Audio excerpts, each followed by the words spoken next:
What happened?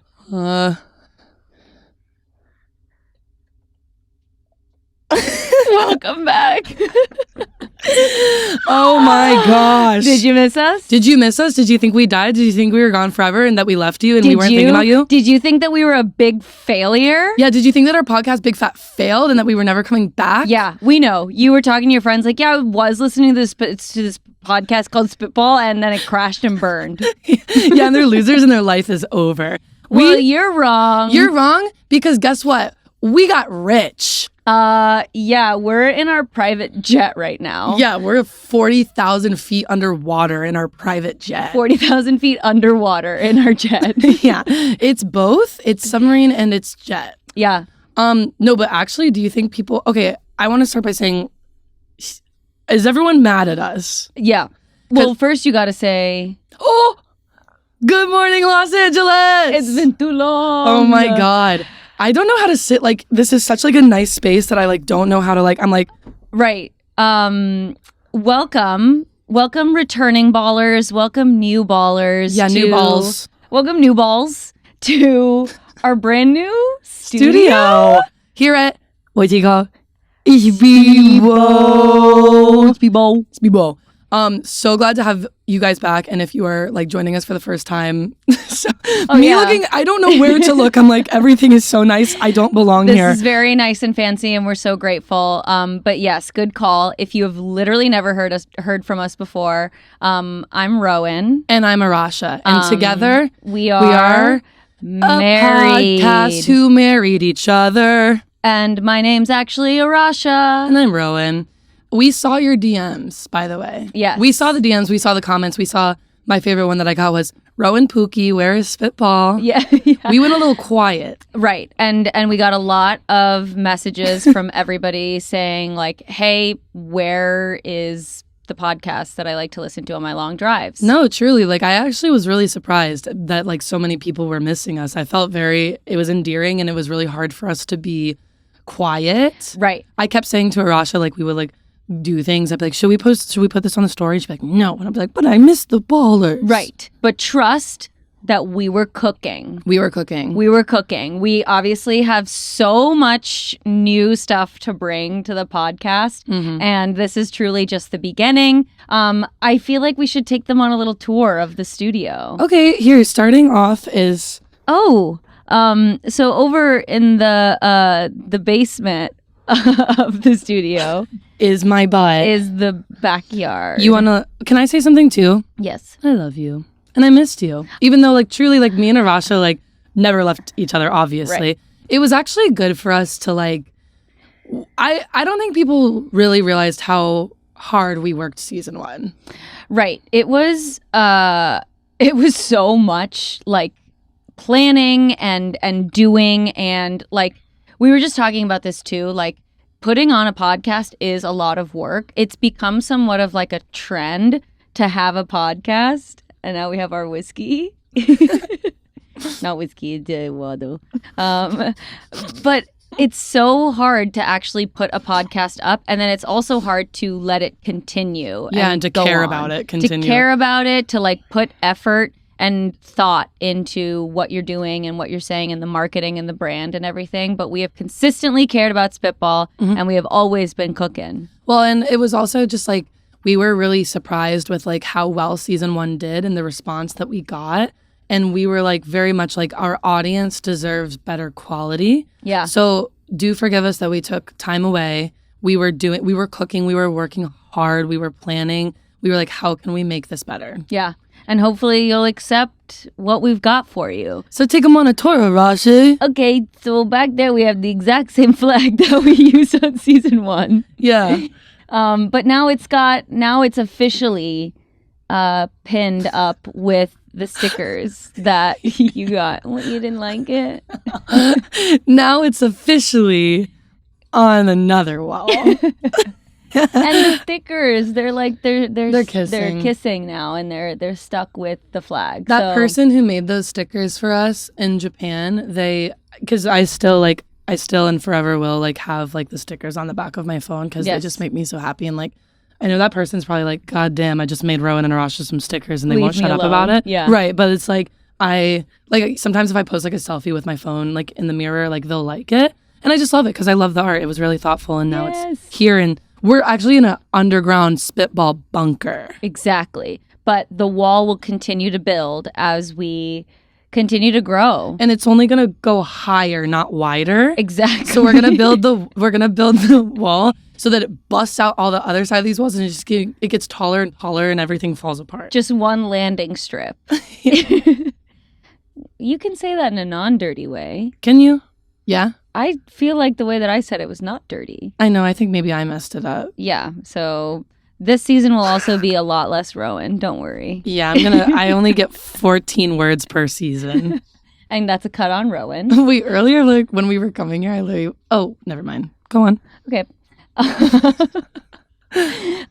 Underneath our Spitball flag is a new addition. You want me to get it? Yeah, grab her.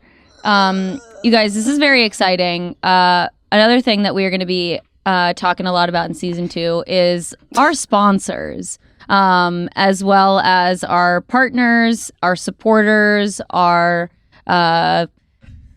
people who email us. We're going to be talking about this person, everyone we see on the street. We're going to make sure we remember their faces and their outfits. Yes. And this in particular was our interaction with chess.com. Chess.com reached out to us and they said, one thing we've noticed about you, Arasha and Rowan, is you guys are really smart.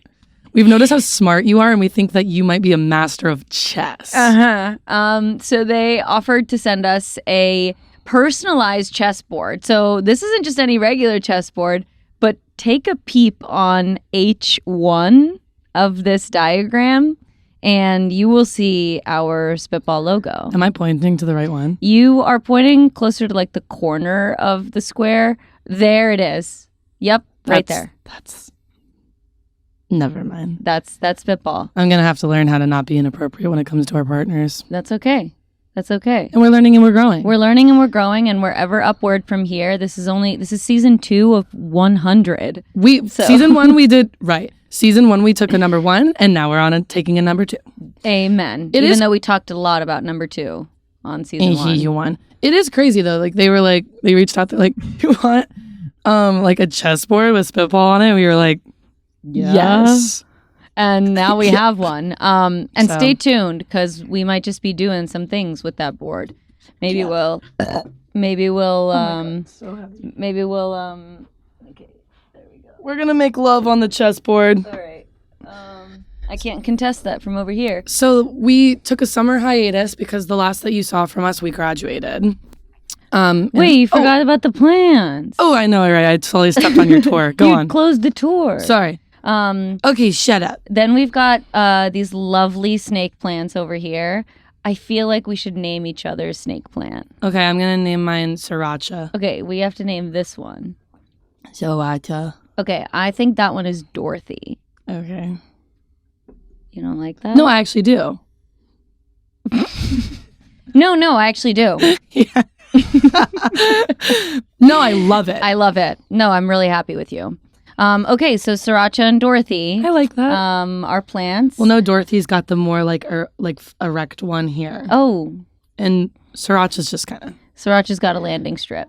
And then we've got our lovely on-air sign with our little Spitball decal up here. Yeah. And we'll hope that she holds on for dear life up there. Yeah, she's good. Okay, and I feel like that's all they really care about on our set. So, and we have chairs. Do you guys notice we're not in the Nook anymore? Let's talk about the Nook really quick. Show some love for the Nook. Show some hatred for the Nook.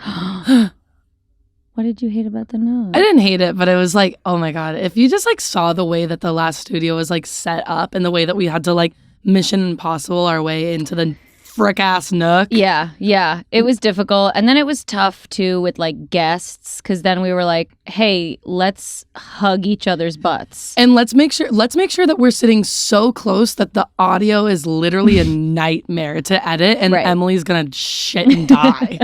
But this time, plenty of space. Well, now I was gonna say I feel very far from you. Oh. Let's do this. We're right there. We're right there next to each other. My boots are so dirty. Oh, I was just about to say my white shoes are not even white anymore. So, But that's also another thing to mention for the upcoming season is expect whiter shoes.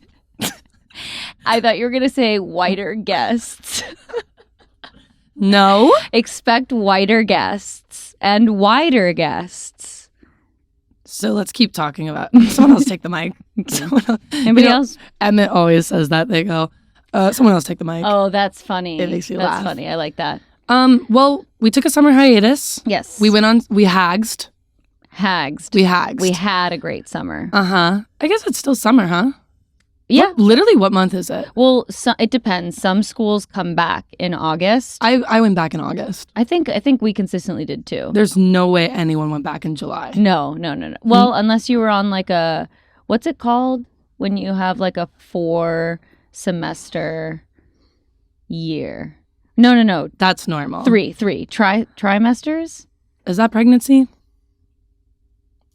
Someone else take the mic. Wait, literally, I might be calling on pregnancies right now. I think you are. There's No. Some school. I think like MIT has a 3. Who's going there? No one that goes to MIT is watching Speedboat. I could have gone to MIT.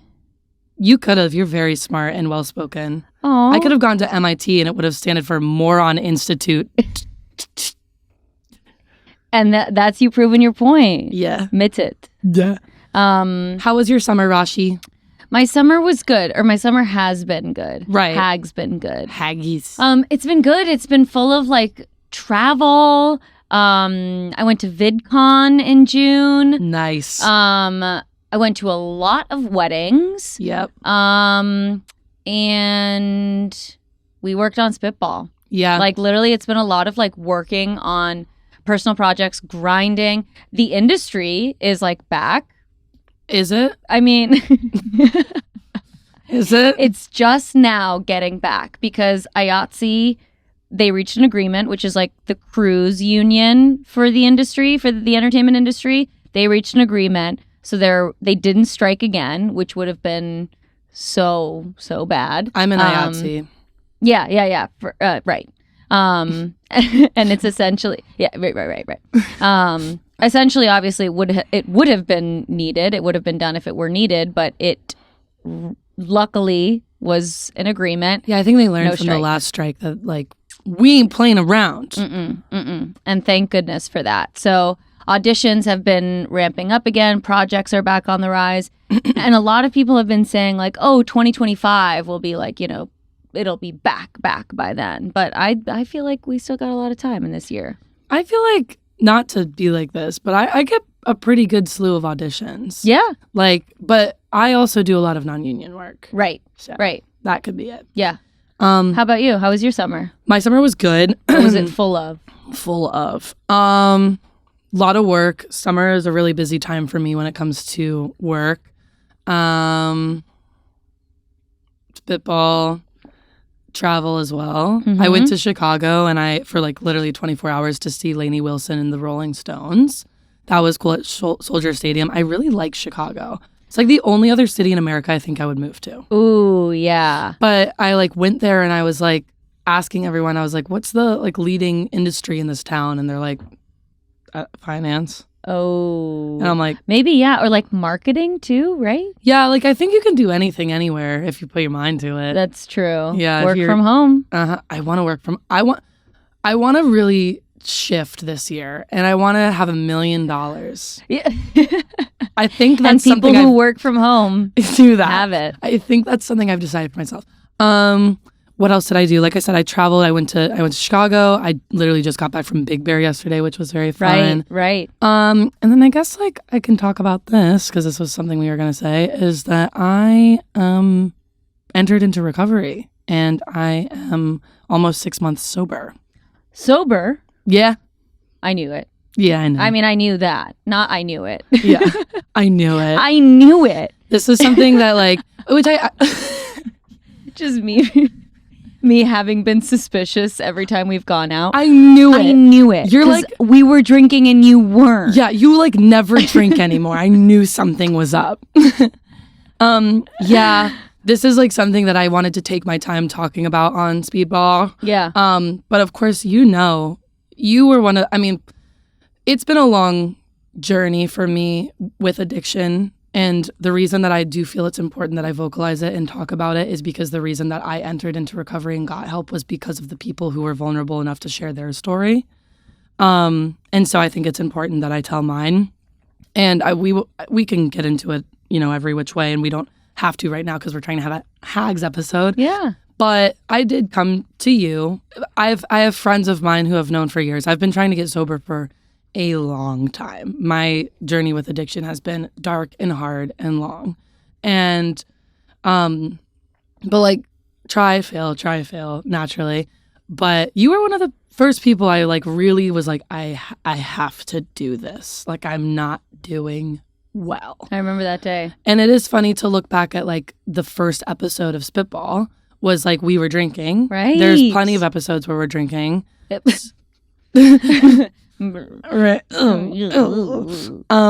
But so it might come as like a shock because that's like what people always say to me, right? It's like I'll be like, oh, I'm sober, I'm in recovery and whatever, and they're like, I didn't even know you had a problem. I'm like, yeah, I was like, that's the point. Mm-hmm. That's the point. Yeah. I think speaking about it right now, speaking about it in any context is first, like fully your right to exercise. Like it's based on your comfort, what you want to say.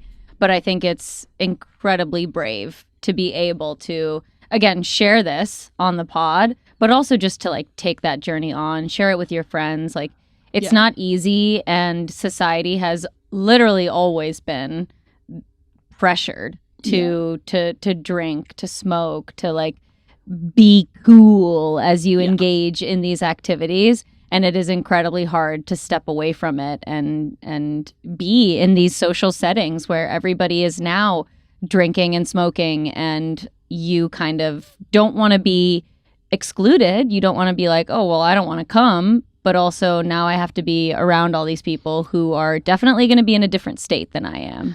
Yeah, that was like a really tough part for me. And the thing is that I started noticing like the struggles in my addiction. I started drinking when I was 12 years old. And I also partook in lots of different drugs. And the thing is that I didn't always love the way that drugs made me feel because it would make me anxious. And so to kind of like zero out the anxiety that I would feel from the drugs that I was taking, I would just drink until I was like turned off. So that was obviously horrible. But I think like that was such a thing for me with getting sober was I turned 26. My sober date is February 19th. My birthday is February 20th. And my first meeting was February 21st. And I was like, I really want to enter my 26th year of life, or I guess it's like your 27th year. I don't know. Like my next year of life, knowing who I am sober, because I have no idea. I've been absolutely like struggling with this since I was a kid. And I just really wanted to know who I am without it and who I could be. And I wanted to be somebody that my niece could look at and not see like that. And somebody who was a good friend and a good daughter and a good sister. And I do think that I have really explored the potential that I have to be all those things. And I feel so much better. And so when people say things to me like, sometimes people will tell you like, you'll say like, oh, I don't drink or something, or I don't do that. And they're like, oh, I could never do that. I could never do that. It's like, I did not have a choice. I had to do this to get better. And it was truly, truly for me. I was like, I will get sober this year or I will die. And that's that. So, and you are all those things. Like you are a good friend. You are a good sister. You are a good daughter. You are a good aunt. You are good with literally everything that you do. And to tackle this challenge, this obstacle that was in your life head on, to be aware of it from the beginning, to be able to seek help. Like I vividly remember the day that we had that conversation. And it was a day that we both expressed fear and this hope that we had to change, right? It was, there's a different future out here, and something has to shift. And at that time, right, it was like, okay, day one, you know, and now it's It's like day 162 or something. Yeah. Right? Like, I feel like I remember each of the like milestones too. I remember day 30 and day 60, day 90, day 100. Like, each and every day, it has been its own journey. Well, thank you. You've been like truly, truly such like a deep part of like my support system. Arasha's always been there to listen and like take me in, and I still have like your card that you got me like displayed up in my room. So you are just truly one of my best friends, and I thank you. I love you. I love you. I love you. Thank you. Thanks for letting me. Okay. Yeah, anyway, hags. Anyways, hags. Okay. And if you're struggling out there, there's help out there. So yes, and DM me. I'll talk to you about it. Yeah, let us know like if whatever these. Let us know if you're struggling horribly. Let us know. Comment below if you're really having a hard time. Comment below what day you're on. Anyways, that's that. Oh my god! Literally every time we talk about this, I feel like I cry about it too. Like I remember giving you the card and I was crying harder than you. It's tough. It's tough, but thank you. Yeah, I love you. It comes from a place of love. So how were the weddings that you went to? Arasha left me every weekend this summer. Truly, I'd be like, where are you? And she'd be like, I'm in Timbuktu for a wedding. And they were all for weddings, mostly. Yes, the travel itself was, pretty much all within the country, I think. I don't think I went out of the country, although I am going to Canada. I was just about to say, I was like, you're going to Canada. I'm going to go out of the country for a little. I'm leaving. I'm going to go out of the country. This is my first and last episode of Spitball season 2. Yeah, it's just going to be me and the plants. Yeah. They have names. Dorothy and Zaranja. But yes, I'm going to Canada. Very excited, doing like a little family reunion. So very excited about that trip.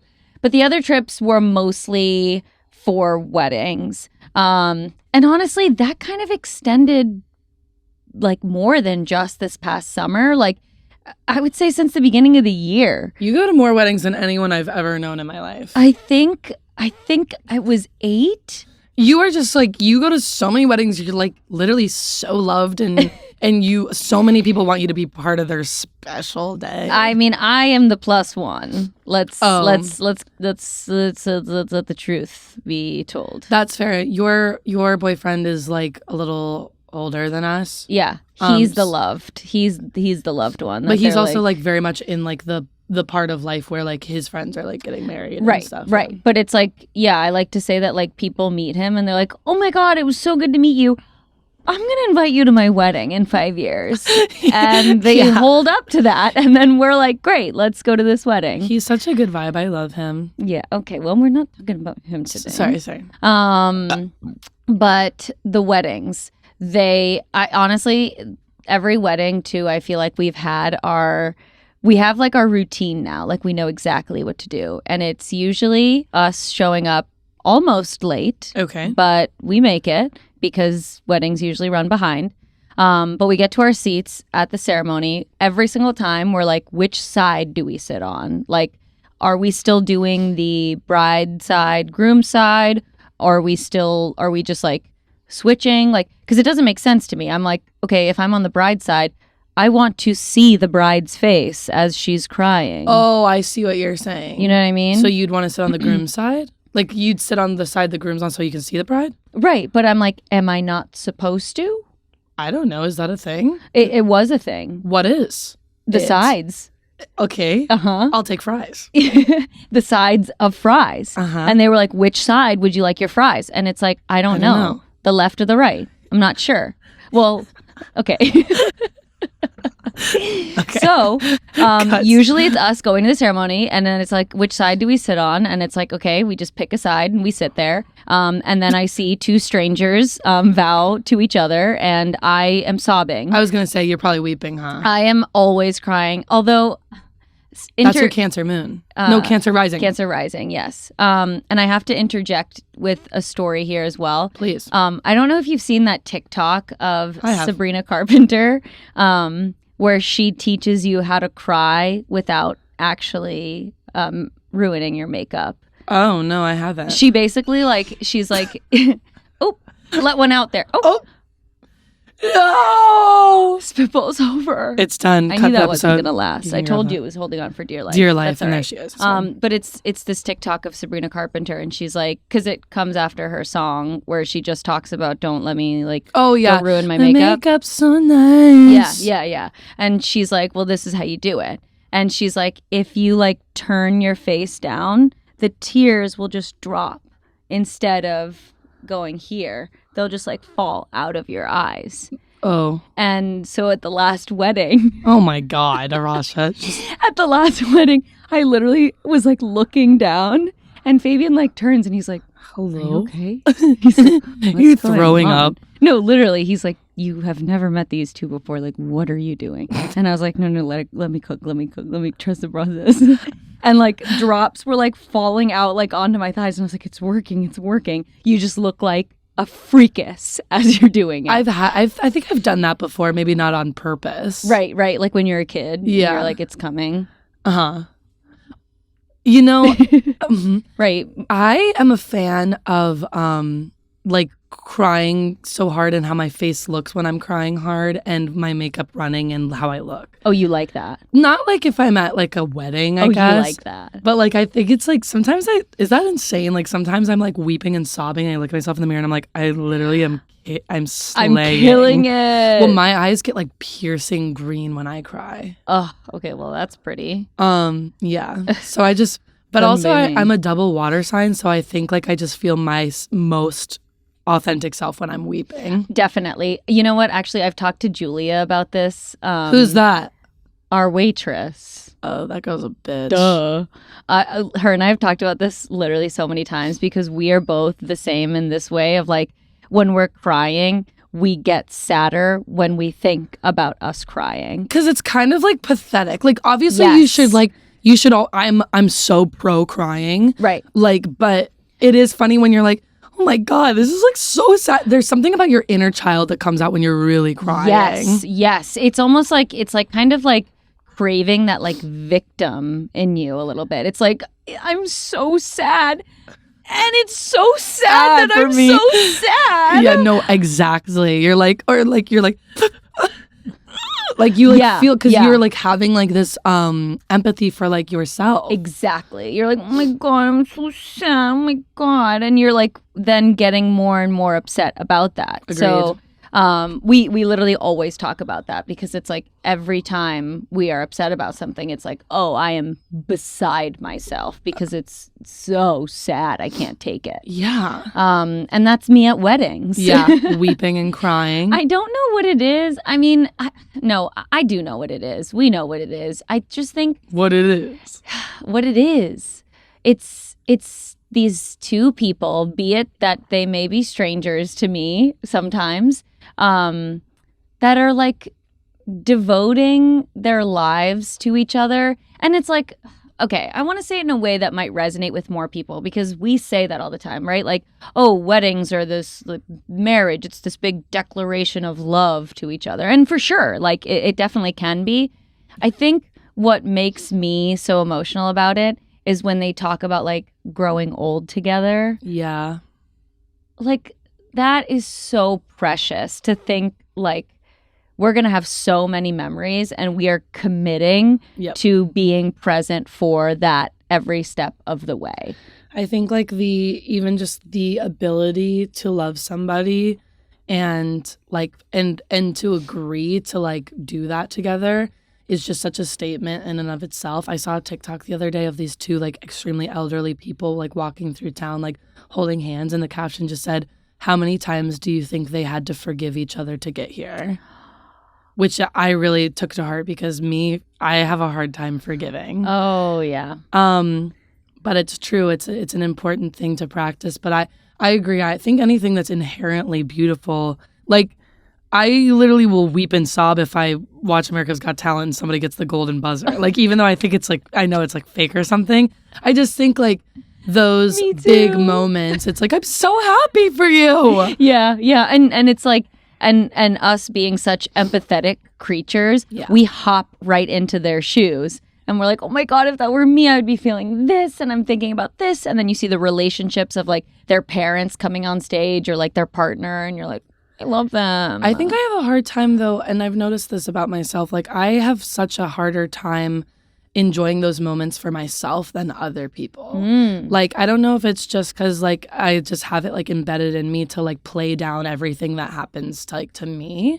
But it's like, I feel like I would go to like somebody's wedding and like literally be like, oh my God, this is like so beautiful and like amazing, whatever. And like at my wedding one day, I'm going to be like, me when I get married, like me when I'm getting married, like, Aww. you know, like I feel like I have a hard time like internalizing big moments for myself because I like play it down, but like I'll look at like a stranger find a penny on the street and I'll be like, oh my God. That is so real. I feel like I feel like it's within my like my wherewithal to control I like it. when you say that. When I say wherewithal, I Yeah. think that's the first time I said that to you. No, I've definitely heard at least thrice. Okay, well, if anybody has the footage of me saying that word to Rowan, Everyone go through every episode of season 1 and I'm sorry. find the archives. Sometimes I go back and watch the episods and I'm like, why the is anyone watching You're this? like, wait, ew. But that's how you improve. So I think it's like I have the selective ability almost of like, if I want to think more about this, I know I'm going to cry, but I could also pull away and be like, I'm not going to cry, you know? So like at weddings, if I'm watching or if I'm the bride, like I would have the ability to be like, oh, I'm thinking so deeply about this and it's definitely coming. The tears are here. Or it's like, I'm going to choose to not be in it. I'm going to choose to think about the cameras and the audience and the people. And it's like, what's better? You know? I think I'm going to be a weeping bride. Mark my words. All the photos, I'm just going to be like sobbing the whole time. I'm going to need last looks like on I'll be stage. I'll be there. Just Beep, beep. You are going to have an extravagant wedding. I want that. Yes. I want that. Well, and then so tell me about the attire that would take place at your wedding, because don't people have to wear traditional? You don't have to. I would like that though. Yeah. In my wedding, I definitely want at least an Indian wedding. Yeah. I mean, in a big dream world, I would love like a combination of like my partner's culture as well, or maybe even a traditional American ceremony as well, since that's where I grew up. Like, but I definitely want an Indian wedding. Yeah. And that usually is about 4 to 5 days with all of the different ceremonies spread out. Oh, that's fun. And yeah, I would love if everybody who came was also wearing some traditional Indian wear, which the guys would wear kurtas, which is like the collar, the long sleeves, and then like the long, like, I guess shirts. Yeah. But I think it looks so handsome on men. Yeah. I love a kurta. Yeah. And then women can choose to wear like saris, or like just a lehenga, like a long skirt, or just anything, you know. I would just say I welcome it. There's a big belief or emphasis, I think, with a lot of American weddings where it's like the bride shines, the bride is the big, you know, ball gown, and then everybody else like be just like a little bit under. And I don't think I'm necessarily worried about that with my wedding. I want everybody to also go out. I mean, I'm not saying like pull up in a big sari and have like all your henna done and outdo me, but definitely like join me. Partake in the fun of the culture that's being expressed. Exactly. And a lot of the times too with Indian weddings, like you'll see immediately I was about to say the dulhan, which is bride in Hindi. Like they're wearing like, you know, big jewelry and then like off of their nose too, like big hoops. Yeah. And then there's mendi, which is henna, like all on their hands, legs, like just all up and down their body. Nice. Because the mendi is actually one of the ceremonies where like the bride gets all of her henna done and everybody kind of partakes in it. That's so fun. It's full of culture and it's just so rich with like community, I think. So I've always wanted that for myself. At the same time, I don't think I'm getting married anytime soon. We got married this summer. Right, except for you. We'll always be married. You are going to be, we're married. But I feel like I've Spitball been... wedding. I feel like a lot of people have been asking me that lately, like, especially when you're in a relationship. I think the natural question that you kind of want to ask someone is like, so have you and your partner talked about getting married? It's so funny. We were talking about this on the car ride here. It's so crazy how, I guess that's not like an inappropriate question, but it is so crazy how you get to this age in adulthood where people just start asking you invasive questions. I wouldn't say like, oh, are you guys like thinking about getting married is like not necessarily all that invasive, but like this is the time where people start like asking you questions where you're like, I don't know. Like, you know, like, are you guys going to have kids? Are you like getting married? How, like, do you like your, you know what I get a lot? I don't know if this is rude or not, but I talk about this with my coworkers a lot. I get asked this by the people that like my guests at work all the time. They go, do you like this job? And I'm like, is that like not a rude thing to like, it depends. Like sometimes people will say to me, they'll be like, you like seem like you really like this job or you really enjoy doing it or something. But then like sometimes I'll just have like some random like mom who's like, do you like doing this? And I'm like, what if I came to your work and I was like, do you like doing this? I'm like, yeah. I think it's definitely the tone and the kind of connotation behind it. Because I personally don't think saying, do you like your job is necessarily negative. I think I ask people that all the time. But I think approaching it with like this idea of like, no way you like this job, do you? Yeah, I think that's what it is that I get a lot. Because it's different to be like, that's because I work a job that's like kind of unique and just like not like on your standardized list of like jobs as all actors do. You know what I mean? I'm a stripper. No, just kidding. I do love strippers though. Yeah. Support. But like, you know, like sometimes I think people are like, they'll be like, wow, like I can't imagine doing this. Do you like this? I don't know. Yeah. I'm just like, okay. Definitely. Like almost adding in what the assumption is before. It's like, I didn't need to hear that. I'm just fine. Thank you. Yeah. Like your podcast looks bad. Do you enjoy that? Right. But like, it doesn't look like that anymore. No. Because we're here. Because we're upgraded. In the Spitball bunker. Yeah. Anyways, going back to weddings. Yeah. So I love what you said. And I do see that for you, like with your wedding and whatnot. Yeah. May I? Oh, please tell me what you envision for your big day. Also, I don't even know how to sit. I think you look great. My cramps are so bad. Oh, no. Yeah. No, I'm like, you guys mind if I halfway through the episode, I just turn around and put my feet up at a 90-degree angle? Not at all. And we can discuss the butt crab. The butt crab. I'm like, oh yeah. Or lack thereof. So you've never experienced the butt cramp. No. Everybody's about to learn about the many types of cramps that there are. I can hear us out there. Hey, Dustin. Dustin's like, oh, shit, God. I'm turning this off. Yeah, you guys, we have a new friend on board. Hi, Dustin. And their name is Dustin, and you'll literally never get to see them, but you'll hear a lot about them. And we love.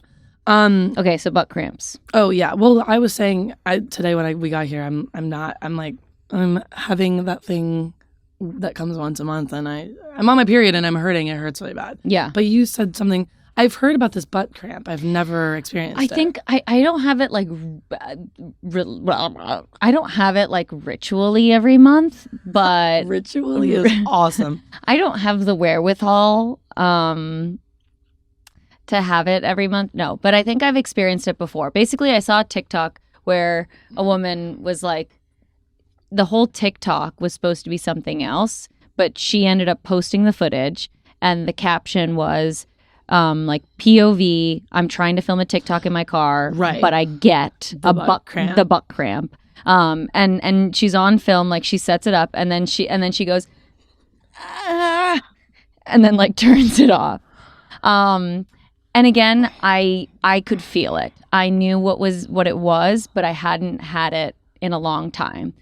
Sometimes when you're menstruating, some people get cramps, and usually it's concentrated in your stomach area. It's happening to me right now. Yeah, and it's very debilitating for a lot of people. There is also a well-known cramp that essentially, we should have done research about this. I didn't know we were going to talk about well, this. Well, maybe we will. But it essentially like goes through your like, what? Your rear? What's like your tailbone, I guess, like kind of feels that pain. And so it's kind of like when you're tailbone hurts, Okay. but it's not like sore. It just kind of like almost like jabs it for a second, which is why she kind of was like, Yeah. It's like a Charlie horse, like in your back. Sure, yeah, but like lower back, Like you know? in your butthole. And it's like, it's just like concentrated like down there, but it's more on like the back end, which is why it's called the butt cramp. I've never had that. I think I've had it just once or a couple times. Ritually. Yeah, ritually every month. No, I feel like when I feel how I am right now, I'm literally like, my body is weak, my bones are brittle, my skin is paper, my skin is pale, I'm gonna throw up dye and make it to the afterlife and suffer for eternity. Yeah. Well, I appreciate you being here regardless. Thank you. I appreciate you being here nonetheless. I have the wherewithal at least today to be here. So for my big day, oh my God, imagine having your period on your wedding day. Wait, I'm absolutely planning my wedding around my cycle, although my cycle is changing right now. Yeah. I think people definitely do that. They must. Wait, that's actually like definitely something almost every bride does, where like their partner is definitely like, how about this day? You're and like, then the no. bride's like, we can't do that day. Absolutely We're not. like, why not? Don't worry My about butt's going to be cramping. Right, exactly. I can get a butt cramp in the name of Jesus. No, wait, literally being like, do you? Wait, Do. Oh, wait, also, do you is funny. Do they say that? Does the priest go, so do you? That was the succinct way of me The groom giving going, I do. I do. And the priest going, nice. Do you? Do you? Do you? Have you thought about who you would want to like officiate your wedding? Oh, Wanna- no, I need to hear about your vision. Okay, yes, because it kind of goes hand in hand. My wedding is not at all going to be, like, I'm going to have your anti-wedding, I guess. Oh. Like, I don't want anything traditional. And here's the thing, because you know what we love? Friends. People. Yes. And Chipotle. Rainbows. And Chipotle. Did you say Chipotle? Yeah. Chipotle at your wedding? No, I just was doing something stupid. Oh. Sorry, we love the show Friends. And Right. like I've asked you before, like, oh, you know, like on Friends, it's like always the thing with like all the girls that they're like, I've spent my whole life dreaming about my wedding and wanting to be a bride and I'm like, I just never thought about it. But here's the thing too, is that I was like, I'm not marrying a man. I don't want to do it, please. Like, Why not? I didn't want to, I guess. Wait. But like, yeah, that was like a huge part of my little gay childhood was I was like, oh, anyone just want to like, what if me and the girls all just like bought a house and we just stuck together? Right. You know? Like, And Mom. now I'm like, now I'm like, oh, I get it. So I never thought about my wedding, but I have given it some thought. I feel like, did we talk about this last season? Whatever. Our weddings, did we? Maybe, I don't know. Maybe a little bit. Maybe a little bit. This is for the new balls then. Yeah, hey balls. So the old people returning are ballers, and the new people are balls. New balls. I truly think that for my wedding, what I would want to do is like pick some of my favorite people, go on a vacation, and have an itinerary of fun stuff. And one of the days just happens to be a pretty excursion where me and my partner get married and one of our friends officiates it. I don't want the catering. I don't want the cameras. I don't want the anything. I don't want anything. I can already picture that actually for you. But, you know, I will say it's just going to come down to a compromise between me and my partner. You know, I'm like, because if she wants something different, it's not, I just don't feel any type of way, I guess. So it's like, I'm in the position to be like, whatever. Yeah. Yeah. I just don't, none of that's very important to me. I don't know. Like, I don't really feel like I need to walk down the aisle. I love seeing it for other people. I don't feel like it's something I need. I would rather just do it and move on with the day and have a big party with everyone and then come back from that vacation and be like, we got married. And you know what? I think that is a huge lesson that I'm learning with across the board things in life is that everybody is going to do what's best for them. They're going to do their thing. They're going to do what resonates with them. And we got to figure out what that is for us so that we can own it. So you can say things that you believe in that are true to you, that you actually value. And you can say it with your chest because it's not like, oh, I'm just doing this or saying this because this person believes it or my best friends believe it, but it's because you own it. I think that is something like in adulthood I'm really experiencing is like I feel like I have a bad habit of like not exactly searching for validation in myself, but more so validation in my decisions where like I look around at what other people are doing because I always just like assume I'm doing everything wrong. So it's like sometimes when I have like an opinion that feels like it differs from like the mainstream, like I'll just have to be like, I don't know, I guess that's just how I feel. I'm like, so with you. And being like, maybe it's not like what it looks like to you, but it's what it looks like to me, and that's how I feel, and that's what's right. Like, because it's really jarring to be doing something differently than your friends. Yeah, exactly. Yeah. So that's kind of like that's all I really want out of it. I mean, we'll see what happens. Right. That's the thing, right? Is that it's kind of it may not, but there's so much change that could happen. I mean, we're 25, 26. Like, I don't know. I think when I was younger, I maybe was like... We're both 26. Yeah, we're... Arasha's like, we're like what? 23, 24, 25? No, I'm not 26 yet. Oh, you're right. I'm 25. Oh, yeah, you're in December. Yeah, God I'm damn a it. little baby. I always think you're like... I always think you're older than me. I got that all my life. Like, constantly in middle school and high school, people always thought that I was like years I forget older. how much older I am than you. Yeah, not that much. Like 9 months. Yeah, I forget Just that. a baby in the middle of us. Sorry. But then when I started, now hopefully it'll start to shift. When I'm in my late 20s, where people are gonna be like, "No, I thought you were 13." Right. Wait, I literally thought you were 12 years old. Wait, I literally was gonna cast you in my newborn short film. Yeah, I was gonna cast you as the baby. Yeah, I'm just a baby. You're so youthful and tiny. Exactly. And that's my point, is that's how I've been answering the questions of like, are you going to get married soon? Or like, have you and your partner thought about marriage? Is like, I'm still young. Yeah. I'm too young. Like, again, this is one of those things where it's like, you do you. Plenty of my friends are already married. I mean, not plenty, I guess. Otherwise I would have been to the wedding. Anyway, I believe I don't want to get married until I'm like, I don't know. There doesn't necessarily need to be an age on it, but I think I don't want to be married for at least like 3 to 4, 5 years. I got a while, I think. Oh yeah. And this is like the beauty that is like adulthood, right? It's like when you're a kid, you're literally like we're so what's the word? Conditioned to have everything's planned. Like when you're a kid, it's like I wake up, I go to school, I go to this class at this time, practice at this time, dinners at this time, and then I go to bed. Everything, like we have this idea that everything is on a schedule. So like I remember when you're like being a kid and being like, by the time that I'm this age, I'll do this, and by the time I'm this, I'll be married, and by the time I'm this, and it's like then you get to this age and you're like, oh no, I guess I'll figure it out when it happens. I don't know. I think I told myself I would be, because my mom and dad got married when my mom was, I think, 24. Wow. 24, probably engaged at 24, married at 26, something like that. Oh, wow.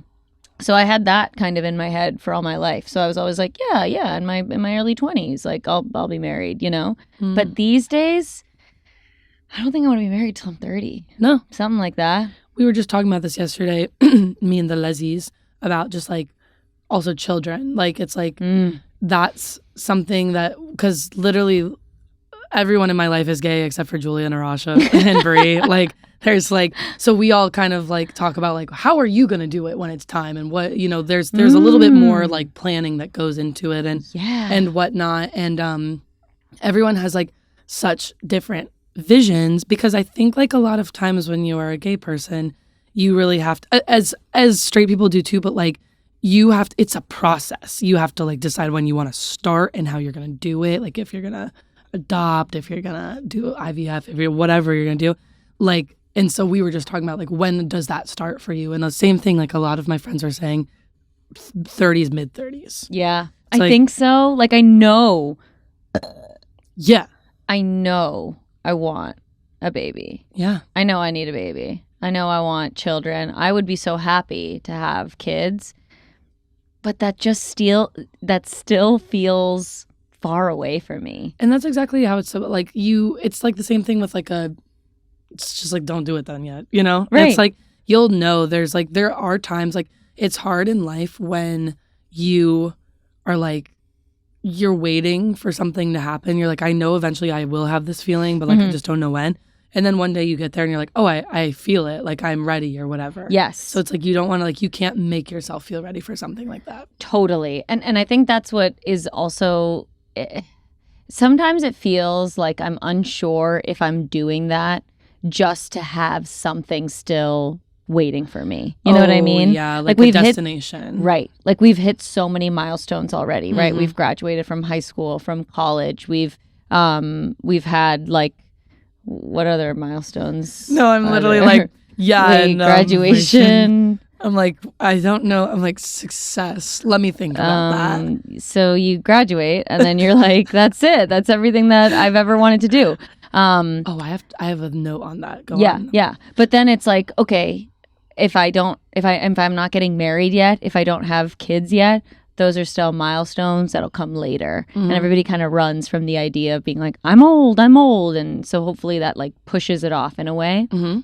Yes. You were going to say? Well, that just triggered me to think of a conversation I was having yesterday. And I think you'll like this.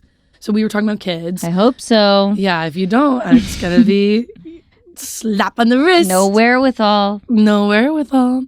What does that mean? The wherewithal? Yeah. I think it's like the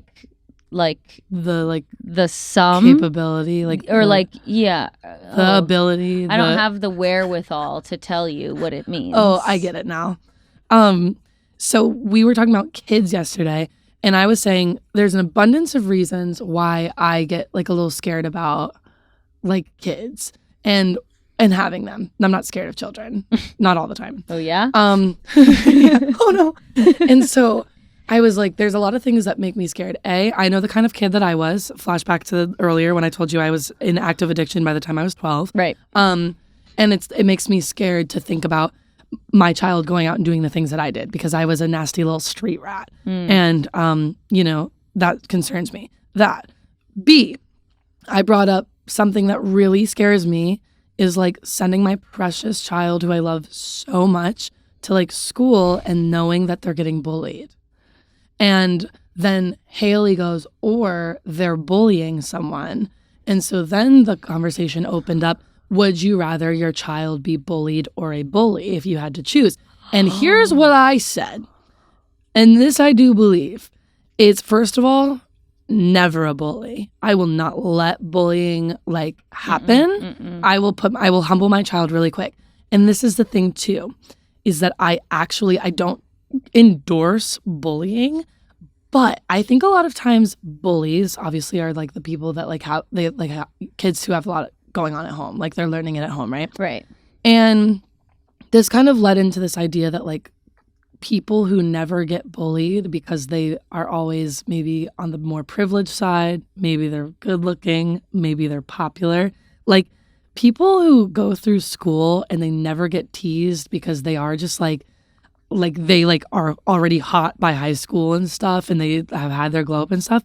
Sometimes I think that they just go on to continue being boring. Whereas like kids who grew up maybe a little bit more like in a body that they had struggles with, or like like I was literally cross-eyed and wore glasses like and stuff. Wait, like, what? Yeah, I was like really cross-eyed when I was a kid. And then somebody just like slapped you and you were No, fine? I'm just not anymore. I swear. I just like wore glasses my whole life and I still do. But I always talk about this with Bridget. She's like, you don't wear glasses all day. And then Who's Bridget?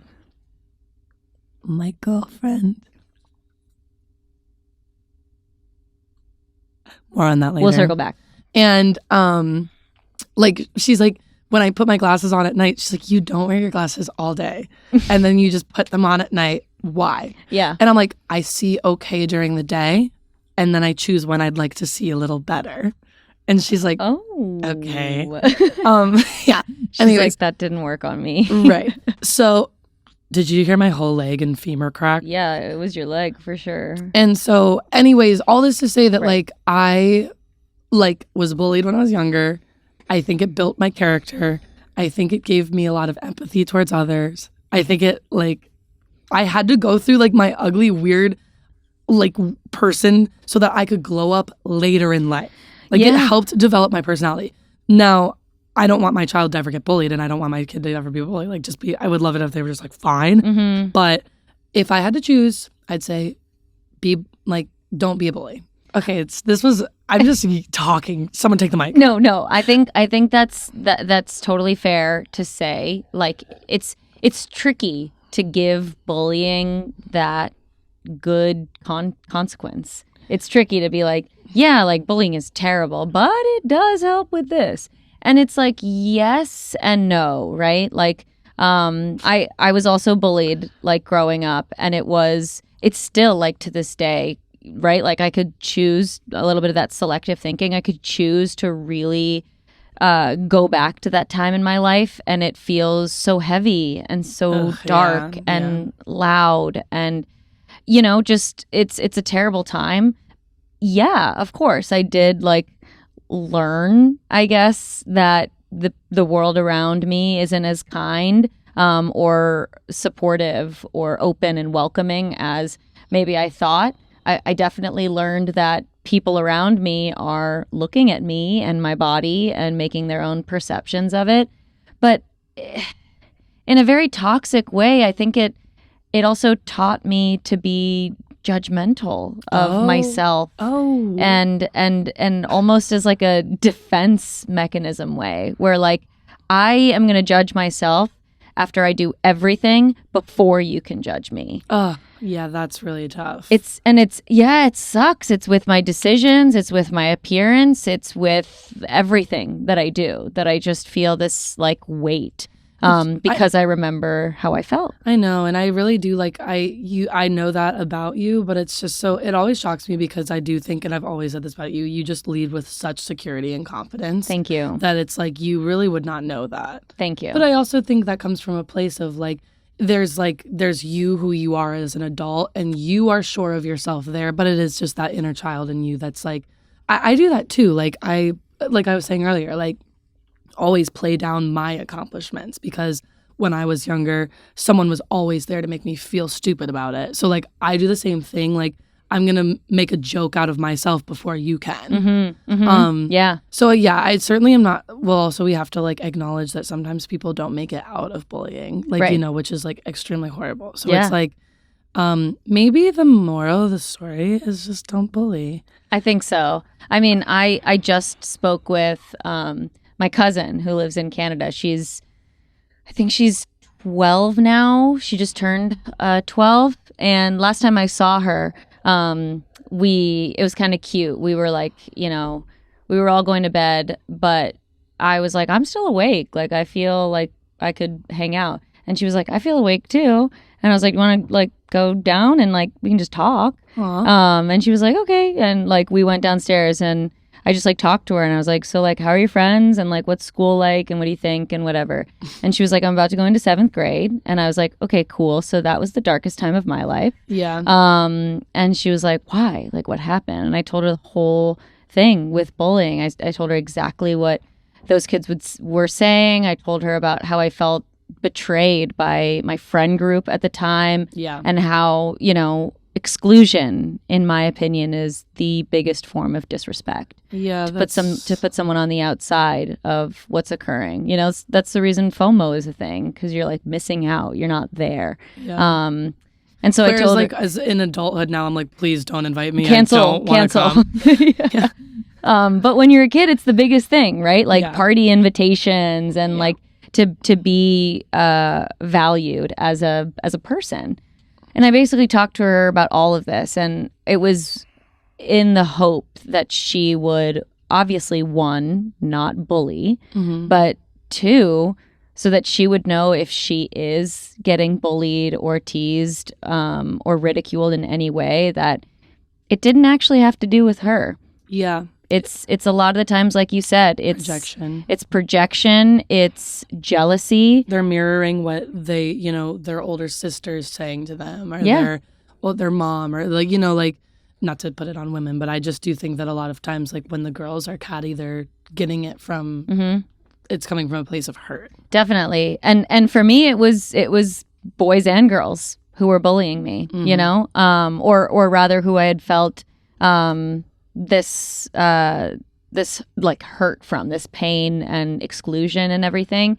And again, it yes, in a way, it built character and gave me motivation to move past it.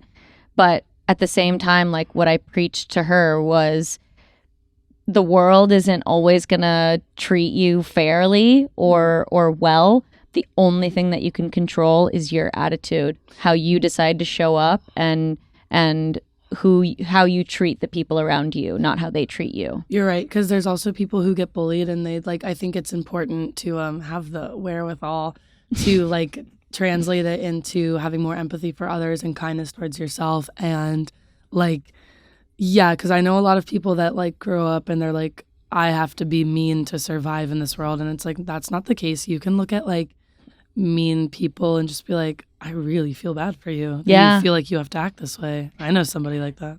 This is cheesy, but like it's actually so fun to be kind to people. Like I'm not even kidding. I was at the mall yesterday, and every person that that like would talk to me at the store, or any person that was like, "Hi, welcome," like I actively make the choice to be like, "Hi," instead of just being like, "Hey, we're just looking." You know, or just like, hi, like, and you it's are like, so like that. You're like the kind of person that will like see someone's name tag and like be like, oh no, we're totally okay. Thank you, Julie. Thank love you, John. We Thank you, appreciate John. that. I love you. Yeah. Yeah. How's but the kids? But it's fun. It's like, it's sweet. And it feels like a moment. This became here for a second. It becomes a moment to just like quickly connect with somebody. And it's also like when you're nice to somebody around you or they're nice to you, it like lifts your spirit, and like maybe that interaction will fade, but it'll remain in your spirit for the day. Whereas when someone's nasty to you, it's all you can think about for the rest of your day. Oh my gosh. And they could be having like the worst shift in the world. Yeah. Like they could have had bad news. They could have coworkers that are bothering them. But you took the time to be like, hey. And they were like, oh, that was a nice person. Yeah. Maybe the world is good. Yeah. And you changed their entire worldview. Mm-hmm. You could. All right. Well, I think we got to move on to a spitball. Oh, do we have one of those today? Yes. Okay, the spitball. What are we spitting and balling? Unfortunately, our spitball is discussing milestones, in which earlier we literally went, do we have any of those? Okay, yes. No, this is good because I do want to give extra thought to this. So what are milestones? They're like big key moments. Okay, actually though, like side question off of that too, because I was watching Barry. I told you I'm watching that now. Love. And they were talking about defining moments. Mm-hmm. So if we can't think of the milestones, I think another like a question that's almost parallel to that is like, what is a moment that you think defines you? Ooh, big and scary moment that defines me. My getting sober. I think that was a huge milestone for me. Mm-hmm. I think like when I think of things off the top of my head, outside of things like graduation, it's the moving to LA. I spent like 3.5 years of my time in LA, like literally being so poor and broke and in a 2-bedroom apartment with my 3 other best friends, us struggling, sharing bedrooms. When we moved into our house where we are now, that was a huge, like we were like, whoa. Yeah. We're like in a big kid house. Like we all have our own space. I think like buying my Jeep, I think. Huge. I think those are totally both milestones. Yeah, like big moments like that where I'm like, oh, I'm doing big kid stuff. I think, yeah, the house, the Jeep, the sobriety, I guess like when I found out that my special was like qualified for Emmy nomination potential, I was like, that's huge. So waiting to hear on that. Yeah. So things like that. Nice. How about you? That all sounded very materialistic. I'm sorry. I need to give more thought to it. No. That also involved like, yeah, it was like buying a Jeep and getting a house and stuff like that. But those are translating to you saying an adulthood home, mm-hmm. and buying a Jeep is like it's like independence, having something that's your own. I think they mean something greater than just the material item. Mm-hmm. For me, I think one of the biggest moments that I can think of, honestly, was in high school, which I've talked about a lot, just being involved with speech in high school. Like, that definitely was the moment that I think I really accepted, you know, my desire to be on stage in some capacity, and then eventually full sending it in after college and moving to LA. Like, that was huge. Even before that, going to college in Boston, I mean, I barely knew anybody. And I moved to the Northeast, and that will always be such an amazing experience and moment for me, because that was when my world expanded, you know. Studying abroad, I think, is massive. Like, that definitely was a big milestone. I think for a big defining moment, honestly, it was the work that I did over the pandemic, I think.